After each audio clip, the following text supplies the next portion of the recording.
Welcome to the Connected for Real podcast. I'm Rebbetzin Bat-Chen Grossman, and today with me is Debbie Sassen. Hello, hello.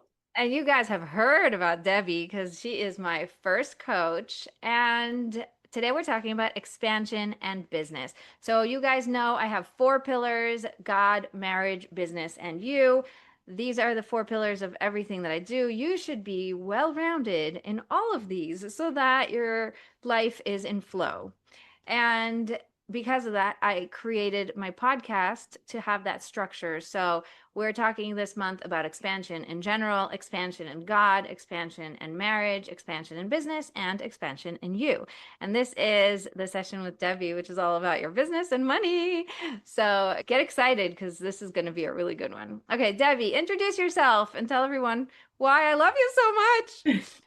Thank you so much, Bat-Chen. I'm so happy to be here.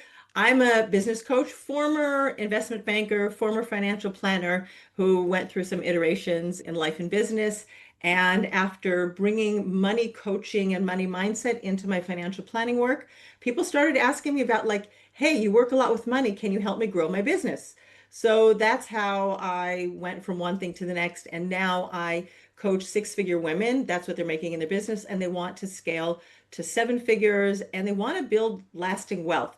And most of my clients, they want like subtle wealth. We're not talking extravagant, flashy, but we want to live comfortably, give to our kids because, like, we know in our world, like our kids, I don't know, we have them until like forever. They don't go away. Thank God.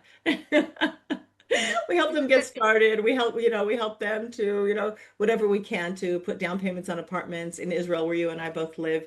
And that's part of our value system. So we want to have that for our future, for our kids, and also for us when we, don't want to be recording podcasts anymore. I can't imagine not recording podcasts, but yes, that's really cool. So, what does expansion mean to you in general? And then how do you bring it into business? Expansion means wherever you are today, that you see there's possibility for more. That can be more clients. Let's say you have now 10 clients in your business and you want to serve 12, you want to serve 20. So there's a possibility to expand your capacity to hold more people in your business.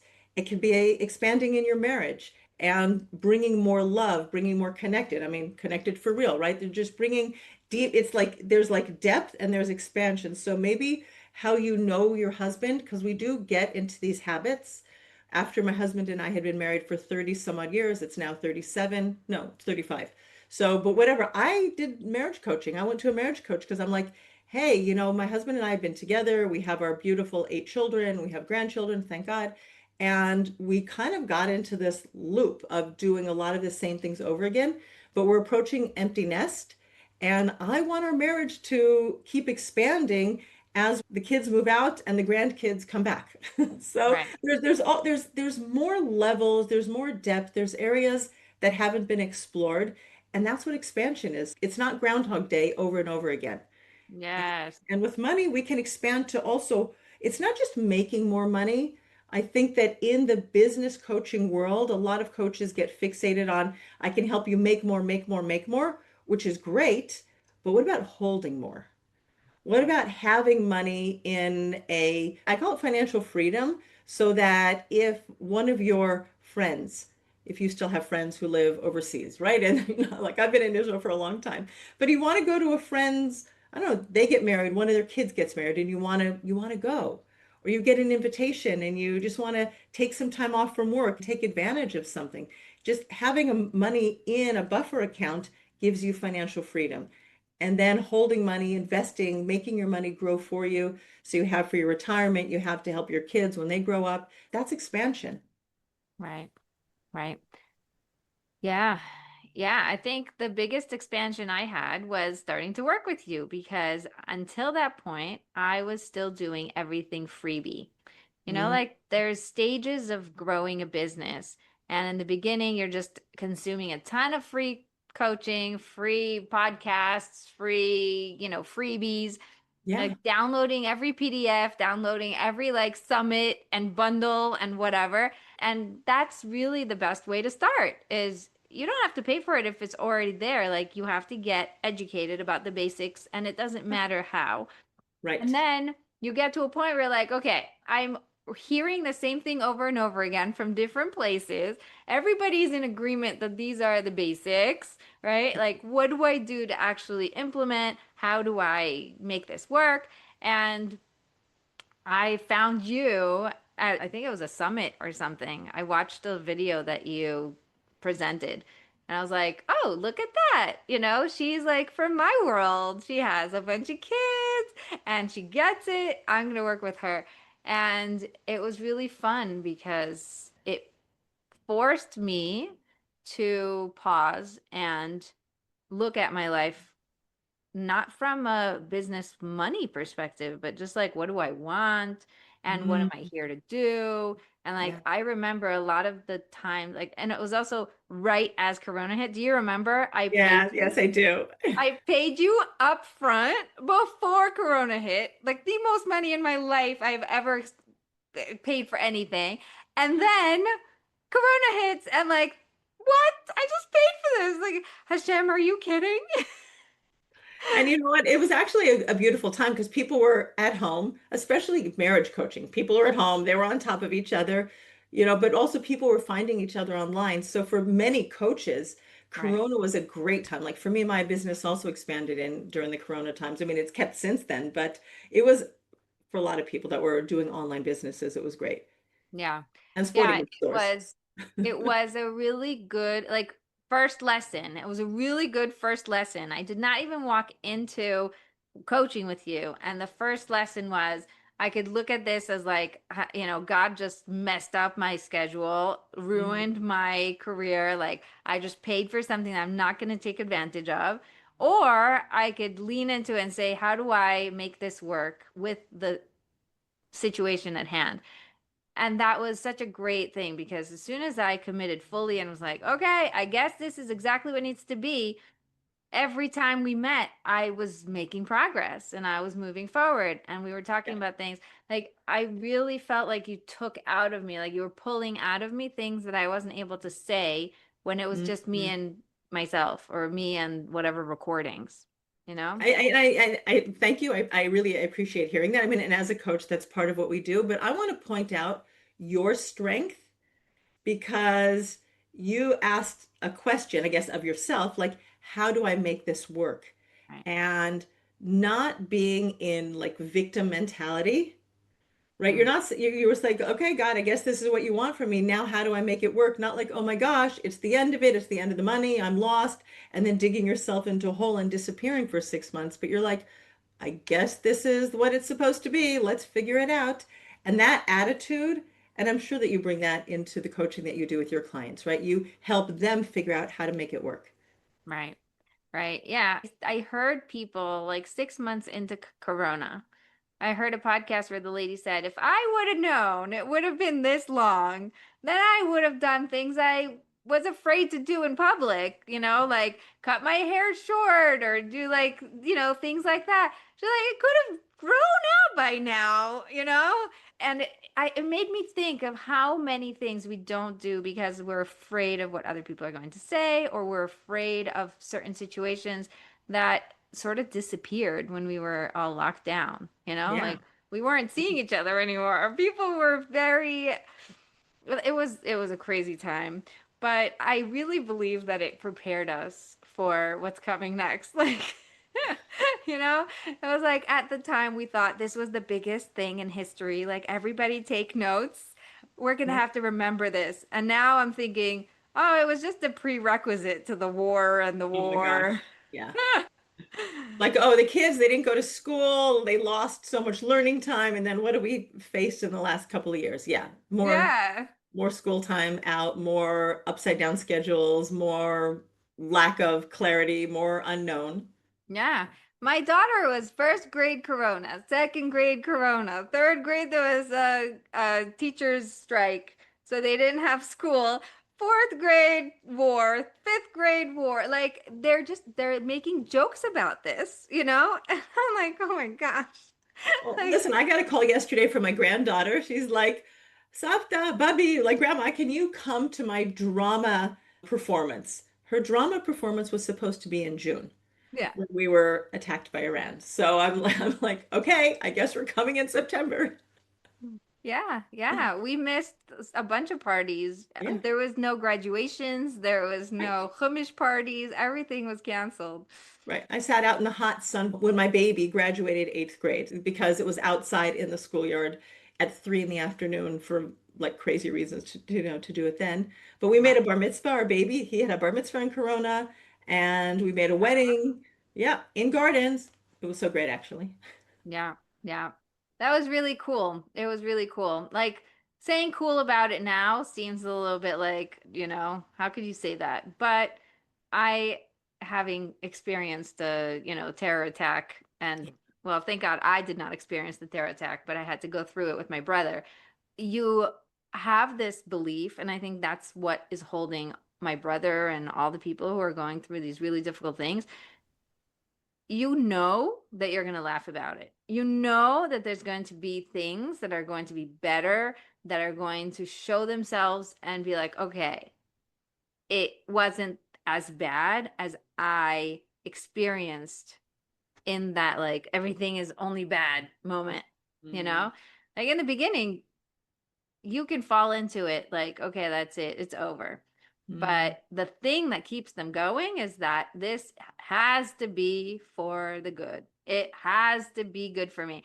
And then, like you were saying about me, so I think it's a family superpower. You're like, how do we make this work? Because it must be good for me, because it must be a gift. I think that's really, I guess, something that, like you say, I definitely teach it to everybody. and for so many of us, because of like there's the nature and nurture thing, some people maybe didn't see it in their families growing up. Some people might be wired to be more pessimistic than others. I know my husband and I tend to be more optimistic. He tends to be more pessimistic or more cautious. So, but just looking, asking yourself the questions like, how can this be good for me? Right? This must be good for me. It's like going to the gym. Like you don't just go to the gym once. You don't just get on the treadmill for 2 hours and you're like, now I'm fit forever. Like you go week, day, every other day, you keep going, your half an hour, your 10,000 steps, your bench presses, whatever you're doing. And it's the long term, it's going to keep you fit. So that's spiritually to keep Yeah, asking. yeah, yeah. Yeah, my mother said everything she ever learned from the moment she was little, everything just started to float up because she needed to access it, Yeah. you know? And it's such a powerful thing. And I think we're talking about expansion. And when I gave birth, before I hired you, I had a baby. I don't know Hmm. if you remember that. I came And in with and afterward, yes, I do. Now that you mentioned, but you also had a baby after. yes, yes, I had two babies after. I have eight Okay. now. Thank God. So when I worked with you, I had six. I felt like, oh my gosh, I have so many kids. Now I'm like, oh my gosh, I have so many kids. So I don't know. I guess the feeling never goes away. It never goes away. And then they come back. My daughter's living with me with her 4 kids between apartments. So then they come Exponential, back. exponential growth. There you go. Expansion. I'm telling you, I'm sitting here going, wow, wow. It blows my mind. So anyway, and people say like, how do you do it? So I just want you to know, I don't know how I do it. It's a miracle. It is, yeah. Also, you get into like rhythms and systems that definitely helps. But anyway, But that's the same thing as business, right? Like, how do you do it? How do you record a podcast?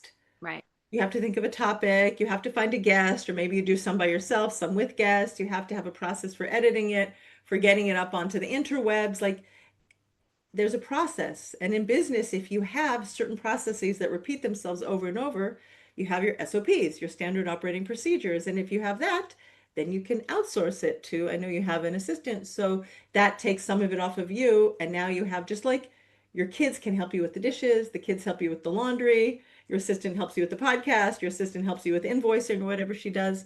And there's a system. No, that's automated. Thank God for Yeah. Tamima. I have to tell you, having the right people in your life is a huge thing. Yeah. You know? Like, I know I have this tech girl who, Tamima, you guys all know her by now. But like, Tamima Gass is so good at what she does. So she will figure it out. Like you said, how do I figure this out? It must be possible. Tamima. She figured it out. She's so great. So it's automated. I don't ever touch it, Amazing. ever. But Ken, I want to say something also when you said like Tamima, and you said like having people on your team. And this is such an important point for people who own businesses. And also, it's useful in your house as well. Sometimes we bring people into our business, or you can bring, whether it is someone to help babysit your kids, like a mitapelet we say in Hebrew, or a cleaner into your house. They're not the right fit. Right. And we want to be nice to other people. It's kind of also connects with Corona. Like we're afraid, what are people going to say? Or they think I'm going to jerk. They think I'm mean or whatever it is. Right. And we, as women, sometimes we don't want to hurt people's feelings.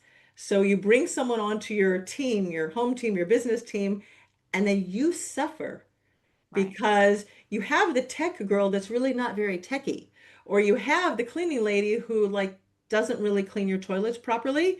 But you're like, okay, after she leaves, I'll just put the brush in and I'll do it the way I want, rather than either opening up and saying, hey, dear sweet cleaning lady, I love you very much. Can you use a little more elbow grease?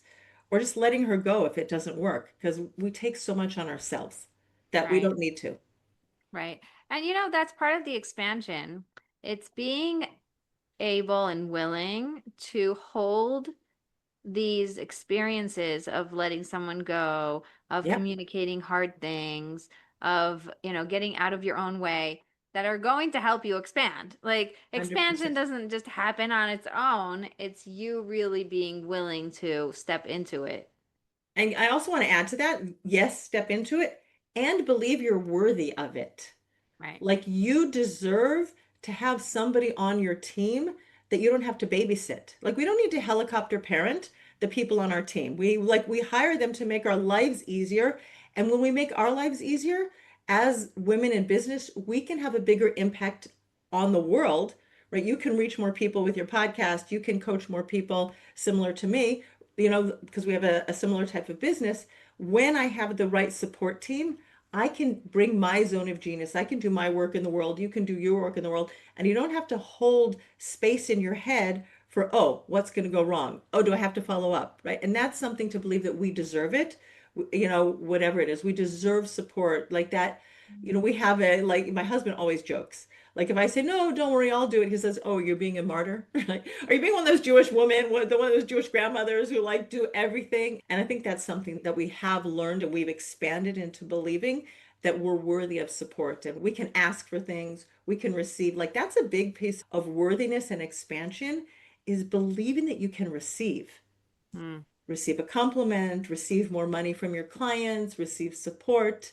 Doesn't make you weaker, doesn't make you nasty. It makes you just more and be able to do more of what you're here to do in the world. Yes. So how do we expand in business? Let's get into it. I get practical.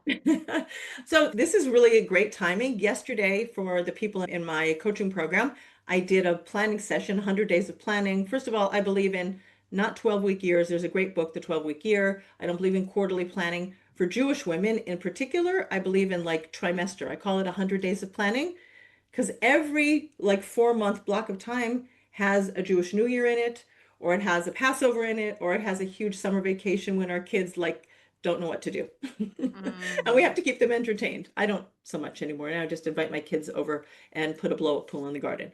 But many of my clients still have little kids. And we want to take vacations in the summer. So, first of all, expanding, you need to plan your expansion. Like, don't just hope that it's going to happen. So, we did planning, like, where are you going to grow in the next 100 days till the end of 2025? And I gave them a commitment to revenue generating activities for your business. So, what are you going to do to attract more clients? And so many people need to work on their marketing and their messaging. Their Right. messaging is very vague. They want to talk to everybody. And listen, you speak with women, God-centered women who want to work on their business and their marriage. Like that's a very niche service. But Yeah. that's great. That means if somebody is a single woman, I mean, she might still join your program because you have amazing stuff to offer, but she's not your ideal, or maybe you don't even let her I because don't even take her in. okay. I love meeting them and I help them find the right person for them. But I am so clear that I work with married women because there's something about being married within the business world that changes the entire rules of the game because Oh you yeah. suddenly have someone else who's giving you advice, who is getting in Mm, your, getting in your kishkas about how are you doing things and you're doing it wrong and you should do it this way. And, and then thinks that he's supportive, but he's actually draining you by his, being hmm. like on top of you. So every person has a different husband and different style of marriage, but it's a completely different ball game. Yes, 100%. 100%. And also then I also find this is me. I can be very masculine in my energy, right? Like strategic and planning and do. I mean, my husband is also like that. That's his nature. Right. But talk about receiving and your receptivity as a woman, right? We also want to back off. We want to have that different relationship with our husband. He's not the someone that we can like, be in that tougher masculine energy. We want to be softer. We want to bring our feminine into the marriage and not always be in our head. Right. So, but when anyway, but so planning, what are you going to do to bring in money into your business, to expand, to receive more? It's going to be your mindset, your marketing, your selling skills. And then there's something infrastructure, like bringing two revenue generating. Maybe you need to commit to going to networking meetings, one networking meeting a week for the rest of the year. Maybe it's I need to set up my email list because I don't have an email list. Maybe I have one, but I don't send emails regularly. You work with women who are making six figures and they don't have an email list. I want to meet them. Yeah, because you know why? You can make money if you have a very strong social media presence. Right. And I have a couple of clients that do have email lists, but their referral network is very good. And Okay. so they don't necessarily need it, or they have one and they just don't use it. But one of my clients, since we started working together about a year and a half ago, she started an email list only this year in 2025, and she sends it out once a month. She doesn't even do weekly emails, and she has a six figure business. But that's Right. something that because she needs to expand the pool of potential clients, and you can't keep in touch with everybody by phone or by LinkedIn or whatever. We have to have other ways of reaching our clients. Yeah, one of my clients in the New York area, she has a very referral network. She does have an email list for like a different smaller service that she offers, but hers is all referrals. And that's the way she's had her business for 30 years. So it Yeah. just keeps working. But I yeah, love referrals. We were just talking about that. I know someone who's really good. She was on my podcast, Esty Cohen. She's great at creating connections between people and being referred all the time. Like yeah, people are just like constantly saying her name. that's amazing. And there are people who are really, really good connectors, and they should leverage what they're good at. Right. I think that's also an important point. Like that's why I said two revenue generating activities. If you're great on a podcast, if you're great on video, if you're great on social media, if you want to be on social media, some of my clients don't even want to be on social media. Some of So they, mine aren't even like anywhere near the internet, yeah, which is really funny. yeah. And somehow they found you anyway. So Yes, isn't that amazing? leverage what you're good at. Like one of my clients in the States, she's a homeopath, and she's going to create a referral network with chiropractors and energy healers and people who work with the same type of clients she does. And she is on like Substack. She doesn't have to be on all the places, but that's what's so beautiful is you get to design your business the way you want. And then one like infrastructure thing. So maybe you need to work on some SOPs. Maybe you need to fix your website. And I'm not talking about wasting time tweaking your fonts and tweaking your colors. I mean, I did a brand redesign end of last year, beginning of this year. It's sort of like, took time, but you can also make money without having the perfect fonts and colors on your website. You can make money without having a website. Exactly. Plenty of So people who do that. exactly. So find what's the thing like again, we talked about SOPs. If there's the thing that you do over and over and over again, you do it manually. Let's maybe one of your things to do is create that system, create that workflow, create something so you know it and your assistant. And I did that this year with putting on webinars and master classes. It's like a very specific system.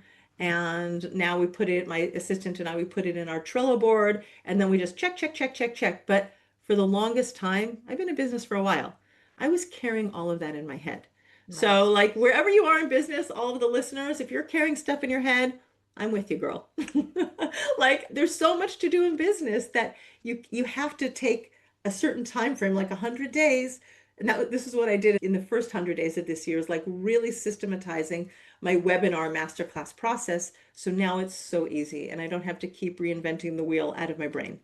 Right. I love it. I think for expanding in anything, but specifically in business, the the mindset, the Hmm. questioning things, Yep. like you were saying, oh, I could decide that this is the worst thing that ever happened, or I could decide to ask a question. How, Mhm. what can I do with this? How can I show up differently? What am I going to do? So it's it almost like creates an opening for you to grow, because when you're very, very tight and very, very structured and you have the ways things are done and things are very solid, it doesn't always allow you to grow because it's just too tight. Yeah. And if you're still coaching the same way as you did, you pretty much lean on Byron Katie's work, or you don't do that anymore? No. I teach Byron Katie's work, but it's only one of my trainings, and I have many trainings. No, I do a lot more intuitive meditations, like guided meditations and active meditations where they actually talk through it and I take notes and then I reflect to them what they said. It's so different than how I used to do things, but I'm still the same person, still the same values, still in the same, direction, but it was a really good place to start. Mm. Well, Yeah. I remember actually when you now said the meditations and the visualizations, I remember you bringing to coaching something that you did, some visualization meditation you did with your one of your clients. I'm like, how did you do that? I remember being blown away by you doing it. It's like, I don't know. It just came to me. And that's your gift, is leaning in, one of your gifts, leaning Yeah. into intuition, just feeling those like divine downloads of where you need to take your coaching sessions. Yes. So I trust definitely, that people. was always there, but I owned it. Like you said, like sort of be willing to receive it. It took me a while, but not that long. There was resistance, and I was like, but who am I to like say, who did I learn this from? How did this come to me? I have no idea. But I know I experienced it for the first time with my mentor, Aviela Sassen, who did a marriage course here many years ago. She's since passed away. But once I experienced it and realized the power of guided meditations, I just started doing them. But Mm, like, yeah, it's very cool. Very cool. amazing. Also, like the clarity you get, the Yeah. answers you get, the downloads you get. Like, women tell me, how did you get that so quickly? Like, how did we, what, you know, sometimes you think the answer is in one place. So if we would talk about it, you're like, but I need to force it in. Like, I need to explain to you why this is related to this, why this is that. But then we go into meditation. It's like, what's holding you back? And suddenly they see like their sister and something she said, when they were little. Like, what? But like, yeah, there's this very strong belief that women are not supposed to be this way, or that I am, too babyish to be able to grow my business, or whatever it is, like something that she did not have in her consciousness that just came up. It popped up out of nowhere. Like, what is she doing here? I was actually just at a concert with Ariella Zeitlin Hoffman. Oh, a She's couple a nights ago. violinist. Yeah, yeah, yeah. I love her. And she invited me to her concert, and she said something so beautiful. She was telling her story, and she said her father was like her mentor for, violin, and he was like God. Anything he said was true. She was learning violin from like a very young age. By the time she was 11, she was really, really good.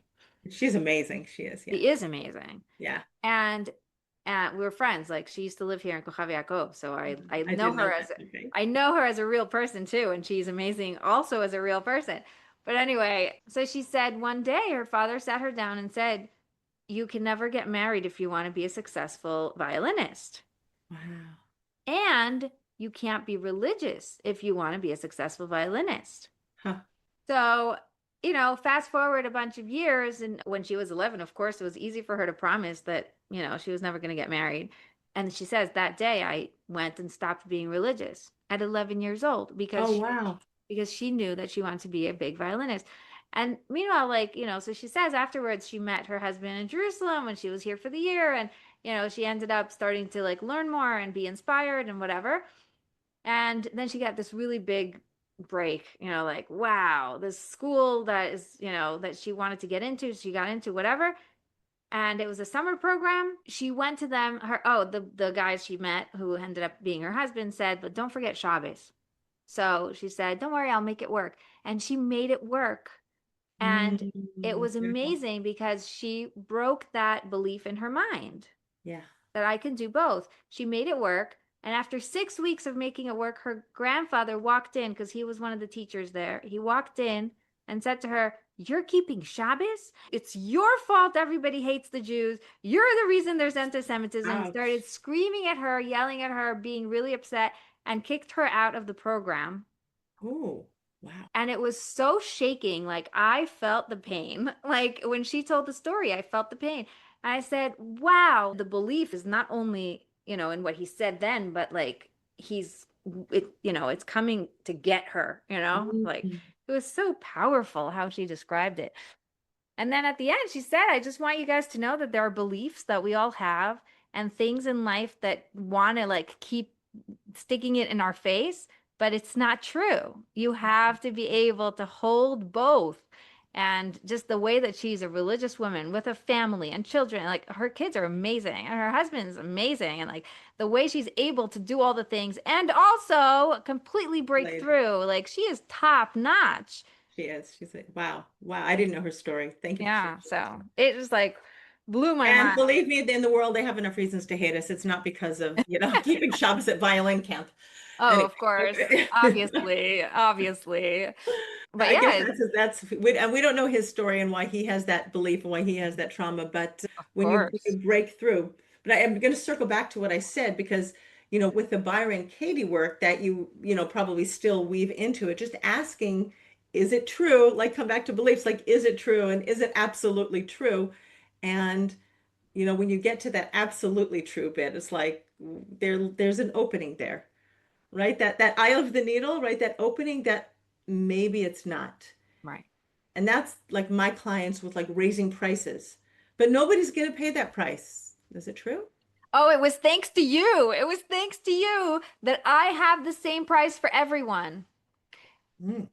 Everybody I spoke to until that point had an Israel price and an America price. Ah, good for you. Yay. And it's like, well, if you're in Israel, then you need to pay less because you make less and whatever. Hmm. And I just didn't get that. And like, my prices aren't that expensive. I'm not just like some like super, super duper, I don't know why. It's like it's the going rate. I'm taking regular going rate prices of coaches and I'm serving a ton and I'm like fully there with you. Like I am in your pocket at all times. Like I have WhatsApp support, people just like texting me questions all the time. Like, hey, can you look at my website? I think my husband's annoyed with me. My daughter just screamed. My baby's not sleeping through the night. Whatever is coming up that's bothering you that you want to shake off and like be free and flow. There's like nothing being choppy. Bring it on. I can handle it. So like for the amount of me you get, this is a very good price, even in You can shekels. pay in Israel, you can pay in America, you can pay in sterling, whatever it is, it's one price. Yes. Good for you. And the coolest thing that happened recently, I looked at my, like I was trying to find where my people are coming from.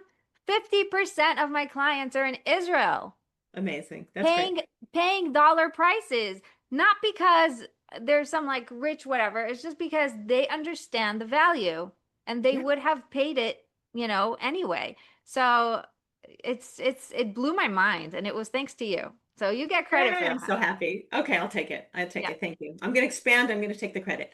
Thank you. And I'm going to add to that. And when you actually changed your belief and be like, yeah, the work I'm doing is valuable wherever, and made everybody equal, there's an overriding feeling among certain people, let's say, this was a discussion in a WhatsApp group recently, so I'm going to bring it, that that we need to be accessible to more people. So we need to keep our prices low.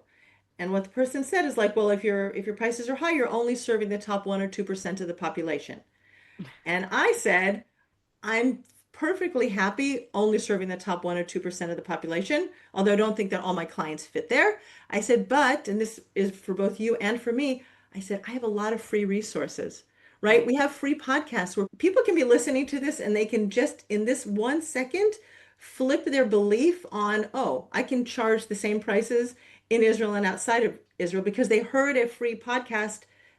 And heads up, everybody, both Bat-Chen and I pay for our podcast to be produced into the world.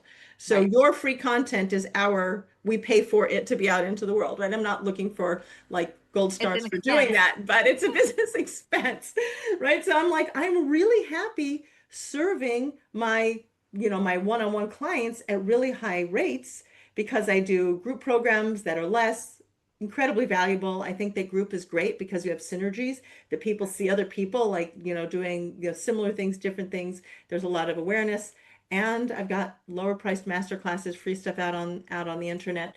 So it can all work. And when you lean into your intuition, this is so beautiful, and you decide to do what you feel is the right thing for your people and your business, there's so much possibility. And that's expansion.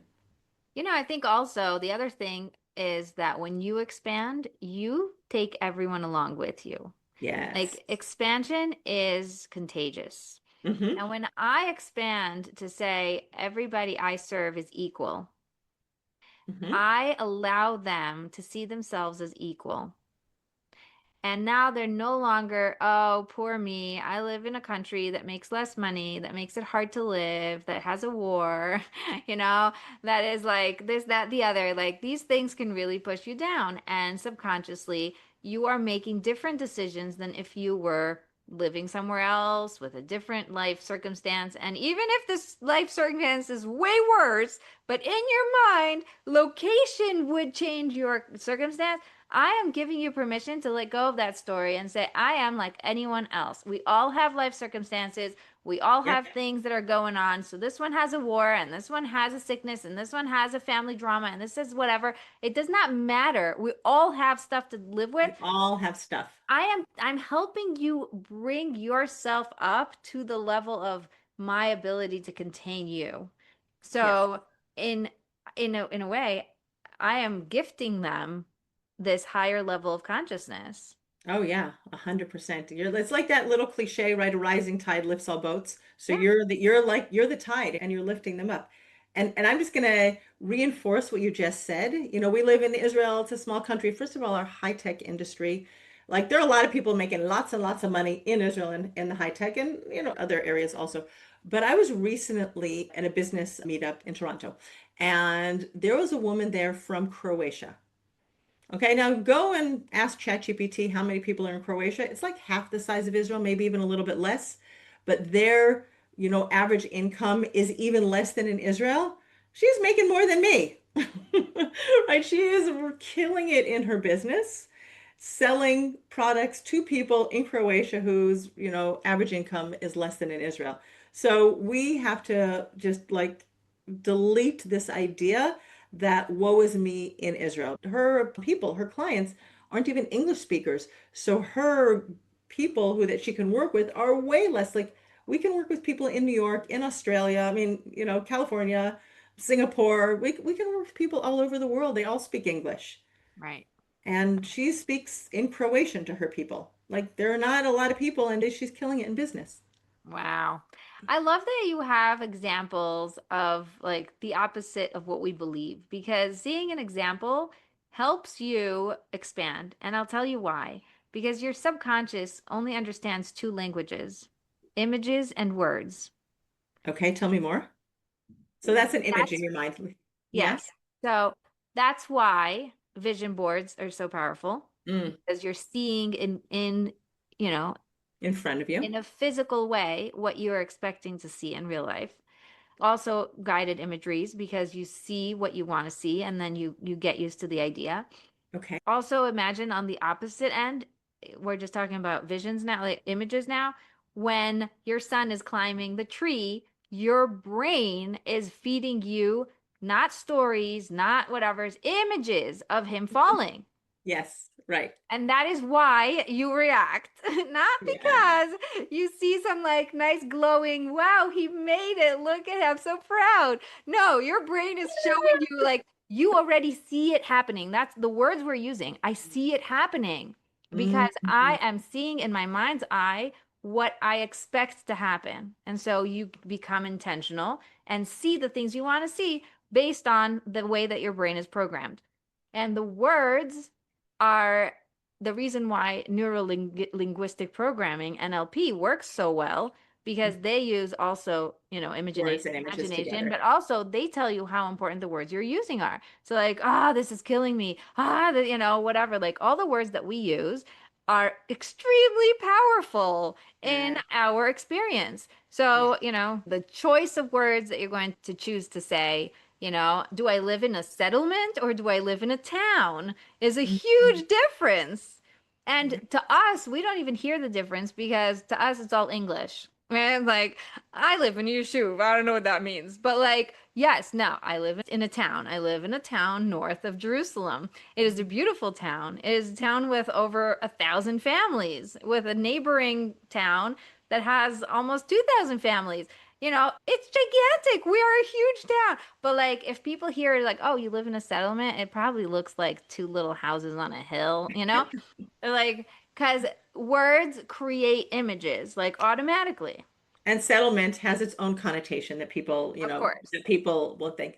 And I'm just going to circle back one thing because marriage, business, this woman in Croatia has 4 kids. Mm, So like even thinking, oh yeah, she's doing better than Debbie because like she's not a single woman, she's married, she's got 4 kids, she's also carrying a lot of stuff. And so that's really to just rewrite the script on anybody who's thinking, I have little kids, and she just now is hiring a cleaner for her house like daily. So she's been doing all the stuff. So anybody who's thinking, no, I have 4 little kids, and I can't do it all and whatever, there's evidence in the world that we can expand. And this is where I talk to my clients about capacity. We can expand our capacity to do more, to hold more, to believe more. Now, a lot of where we get distracted, especially in Israel, is we can just get glued to the news mm, because of our, security situation, et cetera. And we can also go down a lot of like rabbit holes and like I'm talking to a person who's had a really big big trauma in the last 3 4 months. But those of us who are living, just the regular living, we can, use that as a reason why we're not focusing. right. So even expanding your ability to focusing for longer periods of time, not getting distracted by pings and notifications on your phone, putting your phone somewhere else where you're not, or we're just like programmed. And this was actually one thing that I took on myself. So now everybody is on the airwaves is hearing it. I said yesterday when I was doing my workshops with my clients, I said, I can't get on social media till 10 o'clock in the morning. I Oh, was like, this is one of my boundaries that I'm going to stick to. And we're on video, right? So I have this little jar of marbles, and I'm going to put a marble into a jar every day that I hold my belief because we're also like kids. You're talking visualizations. We want to see the container of marbles fill up. I love that you said that because also the thing that helped me start praying every day was the little cubes in the, bullet journaling. Uh-huh. So like every day was a black square and then you visualize, like you really see the whole month in your face, like, wow, 50% of the days I prayed every day. Okay, I could do Yeah. this, and then like I missed two, I prayed seven. So like it's not so bad. I'm doing good. But like if you don't have visual things, you live in the moment. And when you Yeah. make decisions from where you are right now and how you feel right this minute, your decisions are based on now. So your decisions will keep you in the here and now. You're not going to be able to move forward when you're making decisions of where you are. Your decisions have to come based on where I want to be. So I think you taught me this, maybe. Yeah, you make decisions from your future self, not from where you are now, but like Right. your future self on December 31st, right? What would she have told you to do today? Like how would she be acting? How would she? And this is where I'm expanding. Like even thinking of my business, I'm trying to think of like, okay, if I'm running a coaching enterprise, right? If I'm running $100 million coaching enterprise, like how would that CEO version of me show up. And I'm sort of like playing around with it, like maybe that's too expansive, maybe like a $10 million coaching enterprise rather than 100 million. So, I have to like start like feeling into it, but I don't want to keep it at $1 million. I want to expand because a $10 million a year CEO is a different identity from a $1 million a year CEO.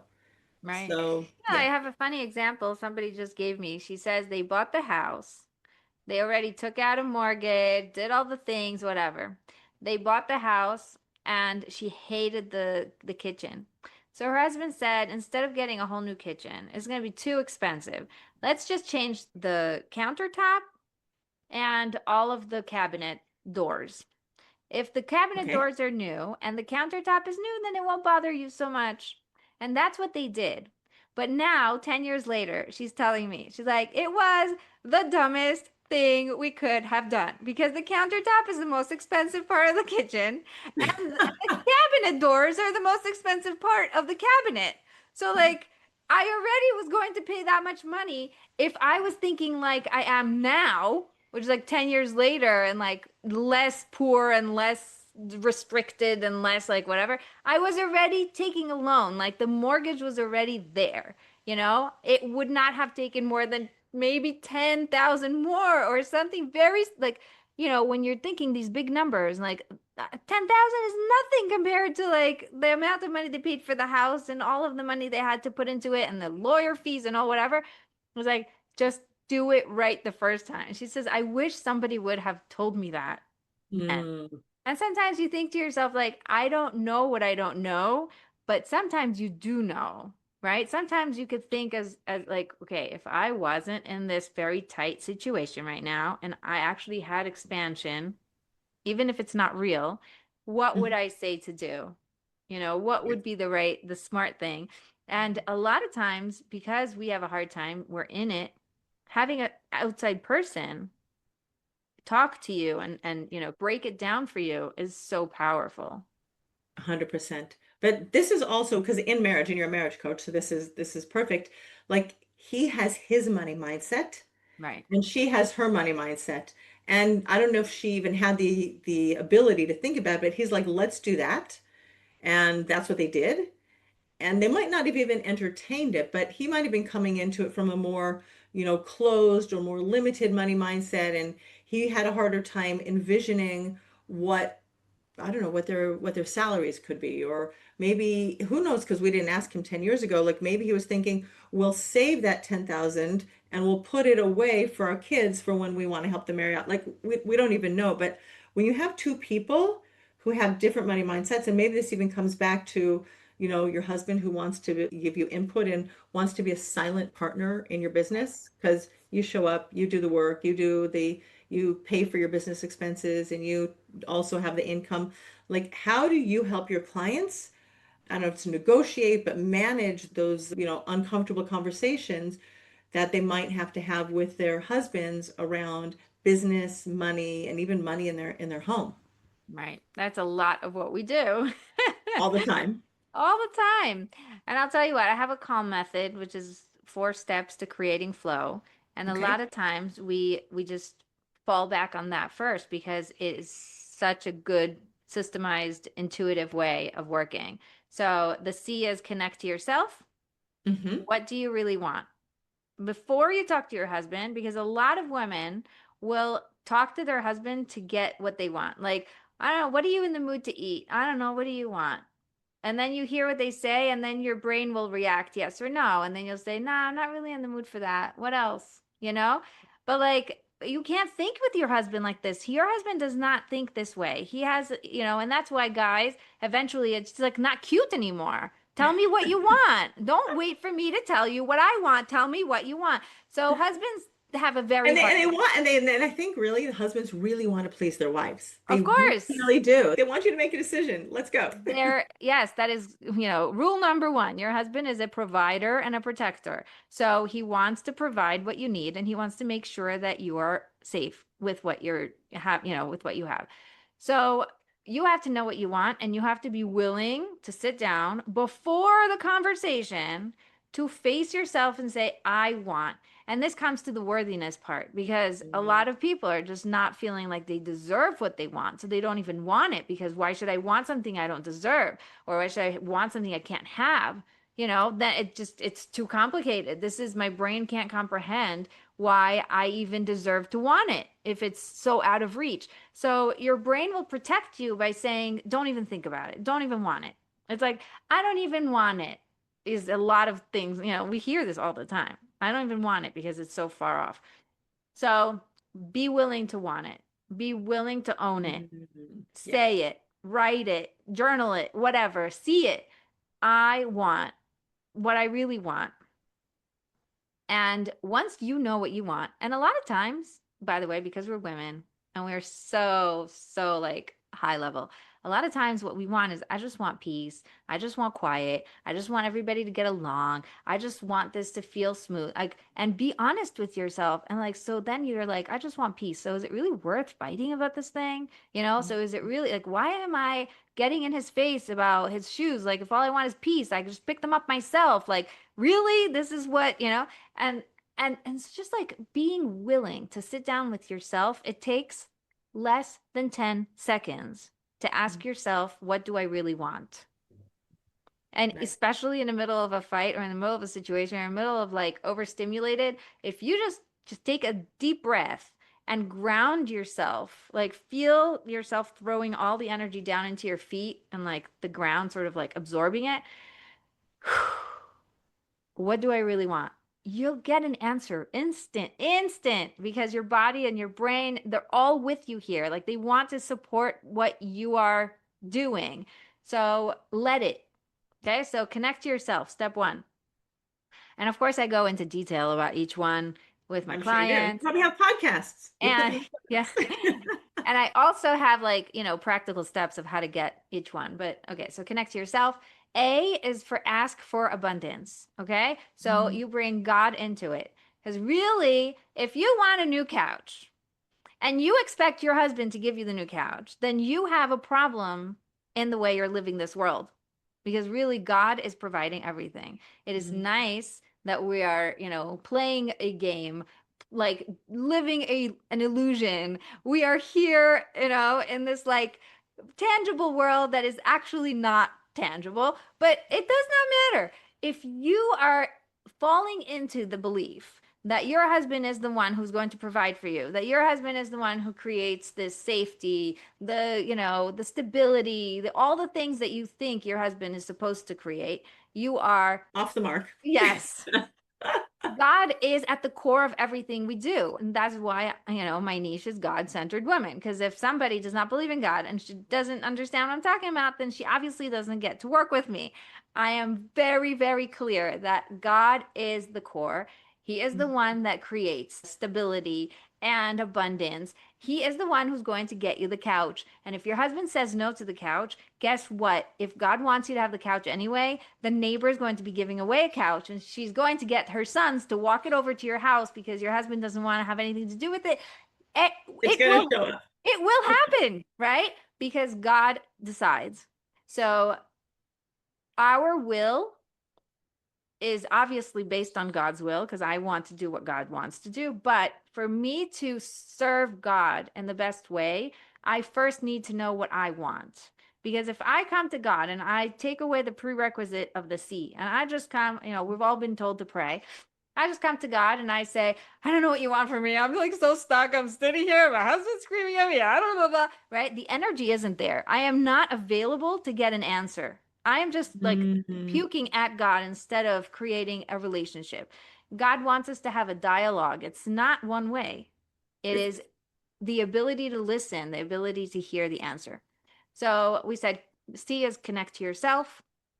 A is ask for abundance. And and then, keep asking, right? If he says no to the couch, like you just keep asking, asking, asking. God, I know that you run the world. I know that you can get me the couch. My husband said no, so I'm going to keep asking. right.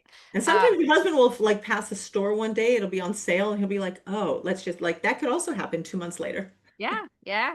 And you know what? You're saying like keep asking, but like the calm method is so exact. It's a little mind blowing. Okay. So like when you're trying this, like be really, really sure that this is what you want.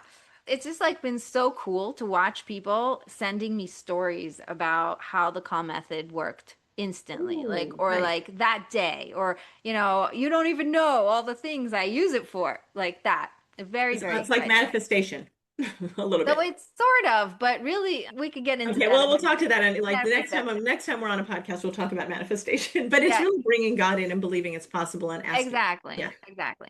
So it's aligning yourself to God and not, a lot of what's happening when our life is choppy, like it feels hard. It's like, oh, and then I also have this, and I also have this, and then my daughter just, fell, and then this happened, and that, like everything feels choppy.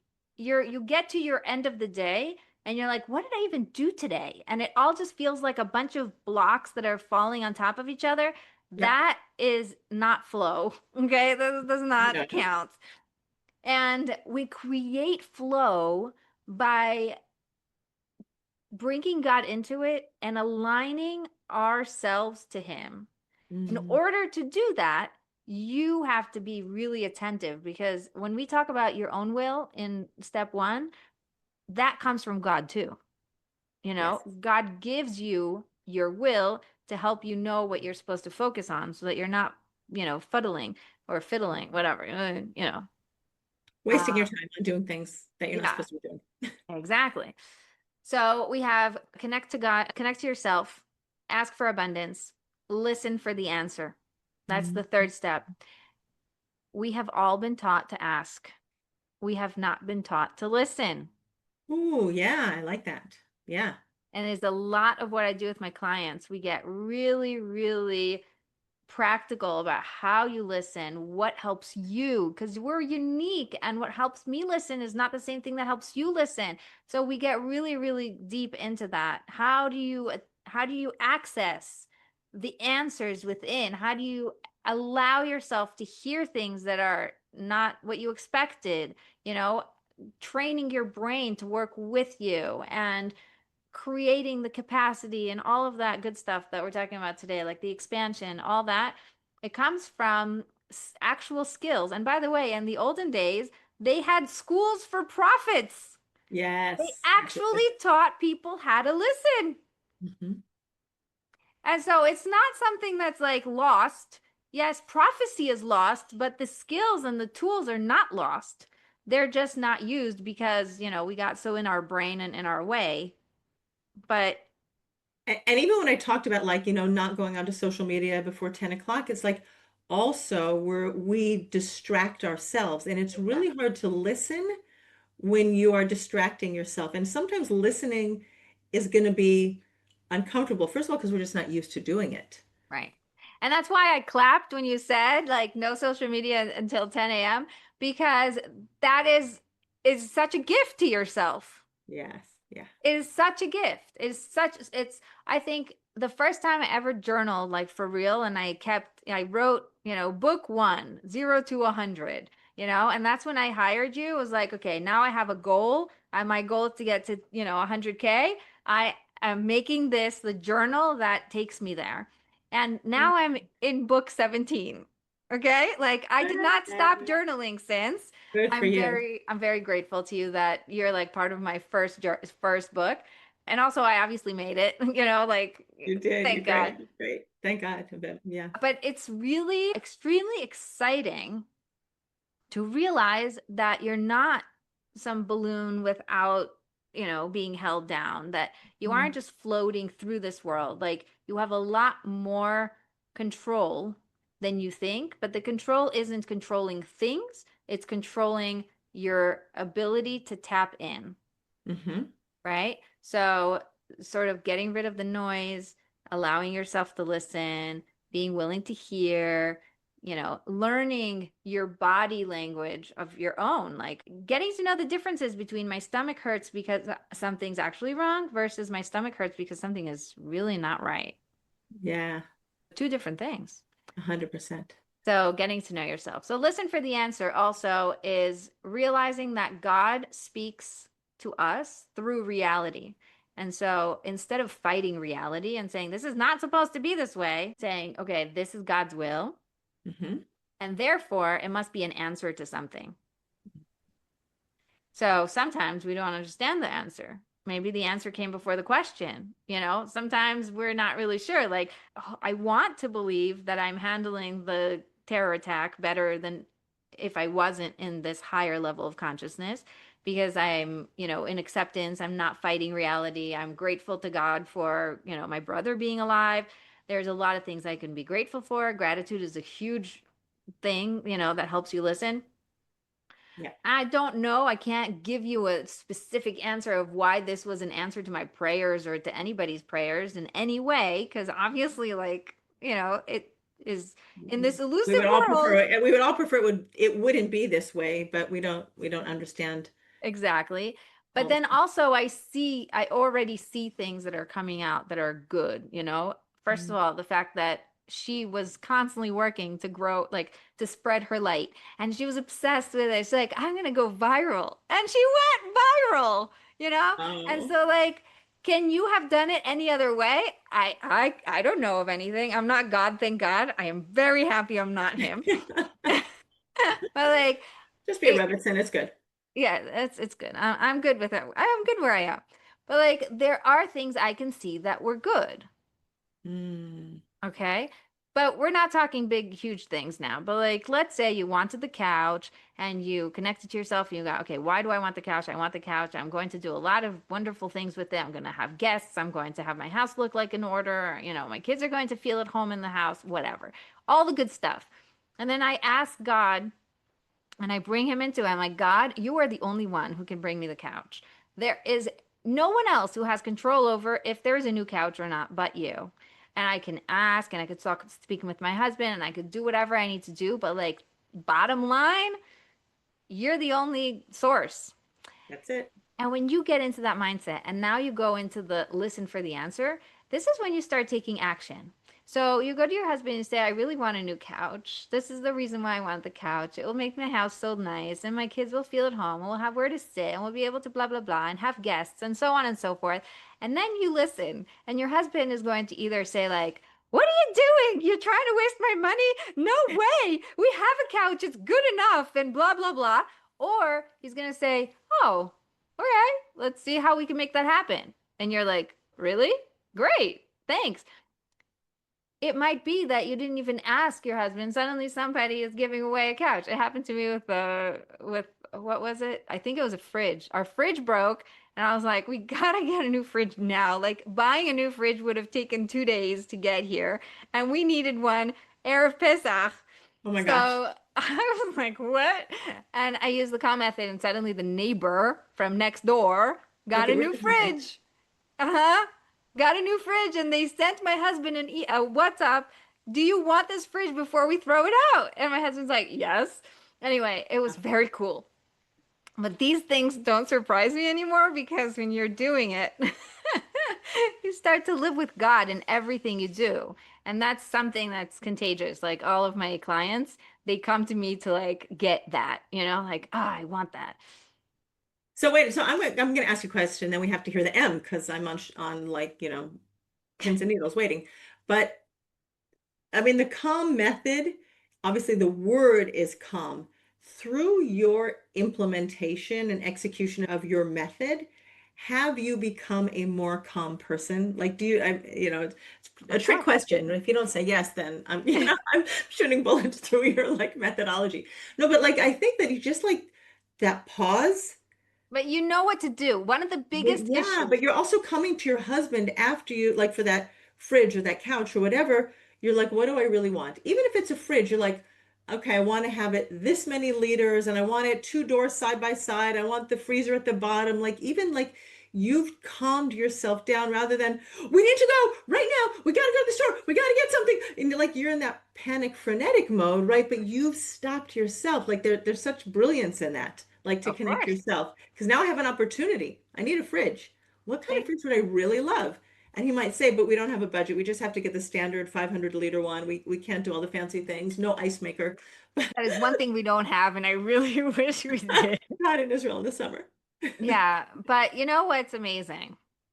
First of all, thank you, because I do believe that it was a download. Like the call method, when I created it, felt like it came to me instead of me looking for it. I Mm. did all the work, of course. I had to like pages and pages of just throwing words and like my methodology and like reverse engineering how I got to where I am. And like, it came from wanting to explain to people how you get to this place of, my business is functional and, I'm living a family, a family life and I'm balancing like I really wanted to give some, the people a free resource that they could use. But then once it started going into the world, and I realized as I'm teaching it, I'm like, oh, you could use it in the moment. You could use it for future stuff. You could use it for backward stuff, like to resolve situations. I like started blowing my mind. You could use it for like 10-year goals. You could use it for a fight. You could, like, it's so incredibly powerful and it's good for anyone. Like, I could teach it to the kids and they can do it. I could teach it to the guys, my husband's students. We had here a Shabbaton and I taught them, and they were like, wow, this is so intuitive, you know? Mhm. So, like, it's really a gift. It's brilliant. I'm not taking all the credit, but I am very, very grateful that it came through me. And yes, it does make you calmer because, as you said, it forces you to pause. Yeah. It makes you bring God into it. It allows you to live through a new lens. And Mm. at this point, and this is what brings the M into it, the M is master a higher level of consciousness. So, what the first three steps did is they took you from low consciousness to high consciousness.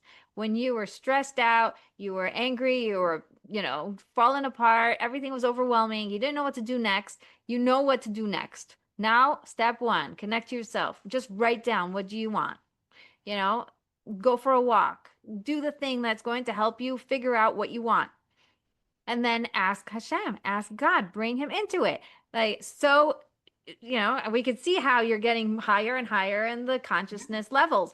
And then you're listening. So you're actually taking action. You're putting it into reality. We're not living up in some cloud in some la la land, being like, oh, me and God, we're besties. Like, no, bottom line, tachlis, what are you going to do with this thing? So it's very actionable. It's very practical. And then with the answers you get, you know exactly what God wants.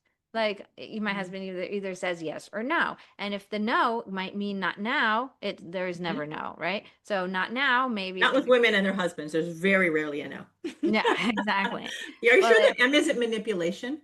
so at this point, you're such a high level of consciousness, you're living in a different realm. Like Yeah. we're living the same world, but you are not, anywhere near where you were. And you're definitely calmer. But what happens is that, and this is the biggest danger and why you need an M, is when you are in that high and it works. Like, wow, I said I need a couch. And then I asked God. And then, my neighbor knocked on the door and said she's giving away a couch. Oh my gosh, this is amazing. It's working, right? What happens is you go, next. What else do I want? What Mm. else am I going to do this in? And like, and then you get so into it. This is what happens with a lot of people who get into like the personal development world, and Mhm. they're like in a what's it called? Like a wheel, a Like hamster wheel, a hamster wheel. Yeah. the hamster wheel of personal development. I'm like, oh my gosh, I could be that much better. Oh my gosh, my life could be that much better. I could be a better mom. I could be a better wife. I could be perfect. And then you get into this frenzy of like, Mhm. you're just not calm.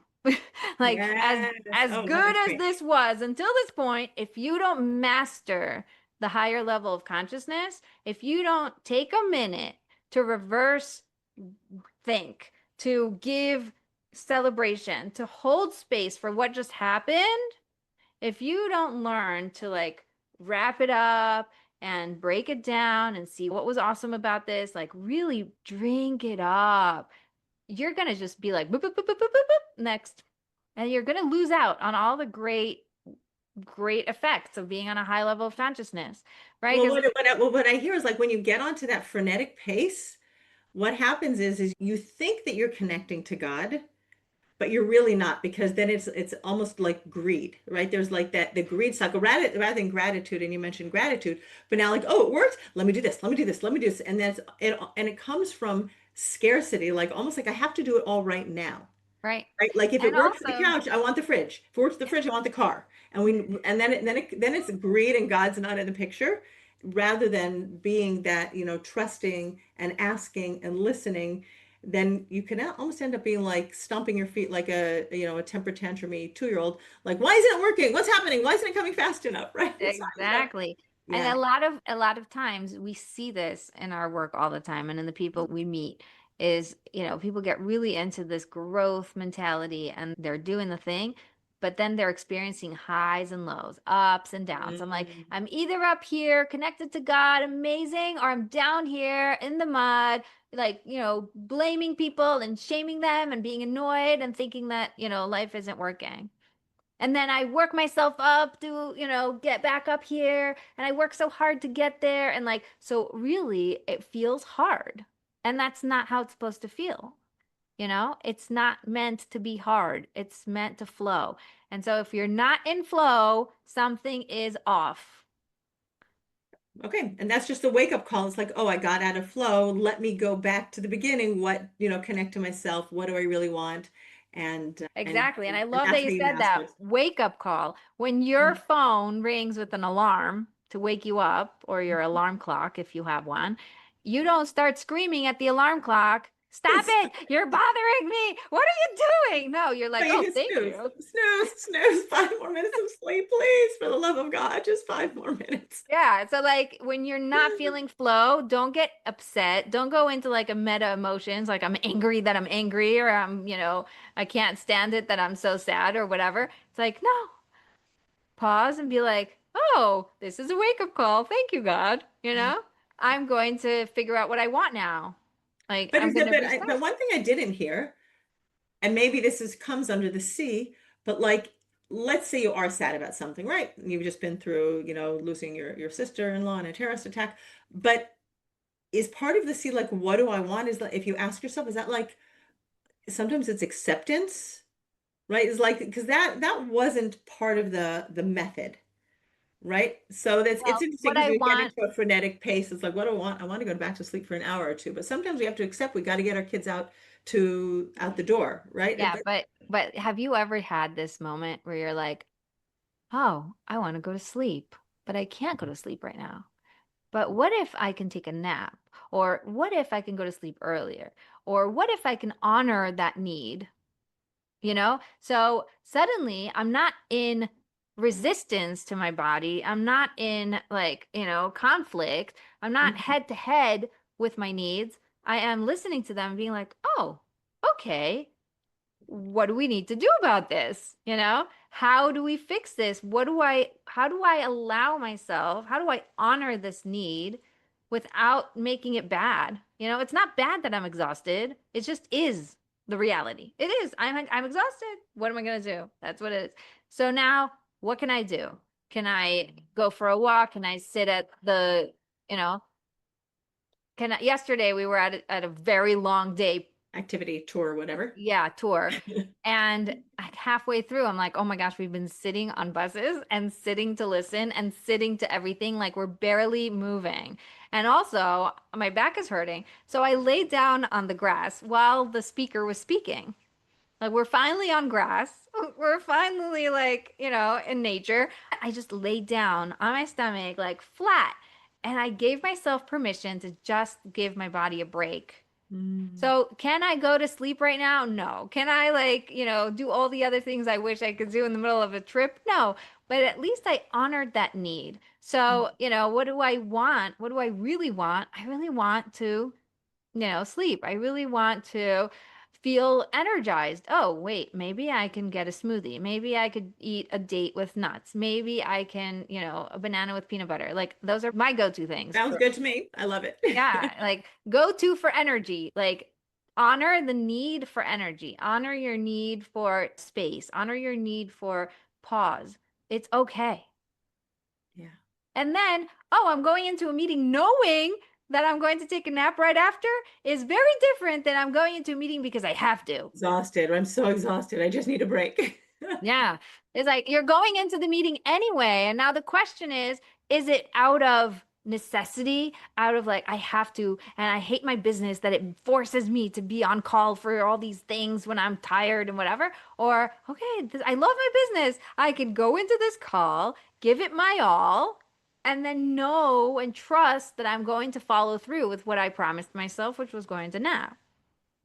I want you to like all of these, these little conversations you're having in your head right now, back to like the theme of expansion. You're expanding yourself as as a person. I mean, I don't want to say like the higher level of conscious, but there's something in like it's almost like you're adulting yourself more. Like you're expanding your ability to like, because we think about kids with the temper tantrums and everything is I want and I need and whatever, but like even just connecting with yourself and getting in touch with yourself, that's expansion, right? Yes. Yeah. Yes. You're I you're would like and say, you're like progressing on the I don't know, what is it, like a pen, not a pendulum, but whatever, like the line of going from like zero child, they just like cry when they want to be nursed, they cry when they want to go to sleep, they cry whatever, to like just getting more in tune with themselves as an emotional adult. Your emotional intelligence is expanding, and your upper intelligence is expanding.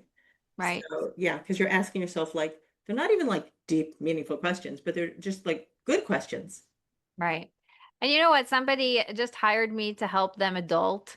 And, she already has three kids and she feels like adulting is hard and she doesn't like doing all the things that you're supposed to do and whatever. And by the way, I totally honor that. I love that she's so self-aware that she's like, I hate it and I have to do it. Help me figure it out.